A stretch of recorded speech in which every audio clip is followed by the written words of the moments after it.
जब 18 तारीख को रिजल्ट हुआ और इलेक्शन पिटीशन फाइल हुई तो section 80, 81 read with section 100, 101 and 123।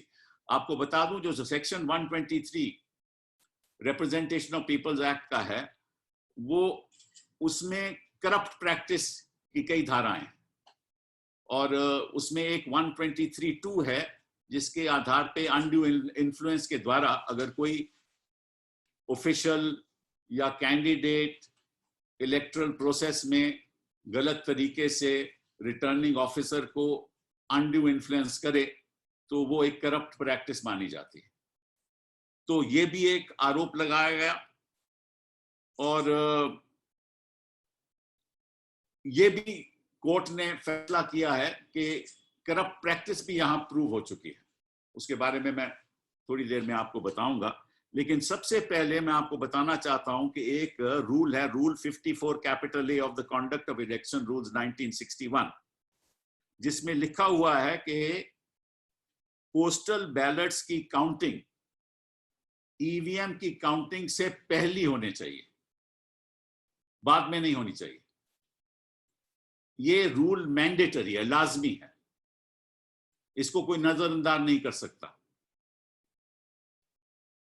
लेकिन इस इलेक्शन में ईवीएम वोटिंग की काउंटिंग पहले हुई ताकि बाद में अगर पोस्टल बैलेट की एडजस्टमेंट करनी हो तो बाद में वो एडजस्ट हो सके।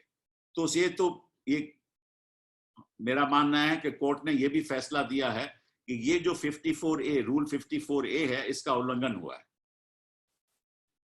रिटर्निंग ऑफिसर ने 429 पोस्टल बैलेट रिजेक्ट किए, और ये अपने आप में गलत है क्योंकि वो बाद में रिजेक्ट नहीं कर सकता था, उनको पहले काउंट करने चाहिए थे, और इसकी गिनती इलेक्शन कमीशन यहां भेजनी चाहिए थी। फिर ये according to us wrongful rejection था, और इसलिए जो इलेक्शन रिजल्ट है वो मटेरियली इफेक्ट हुआ है, क्योंकि जीत तो 327 वोटों से हुई और पोस्टल बैलेट 1356 थे। तो निश्चित रूप से अगर 429 पोस्टल बैलेट काउंट नहीं हुए या रिजेक्ट हो गए, जो हम मानते हैं हमारी तरफ में थे, हमारे पक्ष में पड़े थे, तो निश्चित रूप से इलेक्शन तो बहाल हो नहीं सकता, क्योंकि जो विक्ट्री की गिनती थी वो तो 327 थी।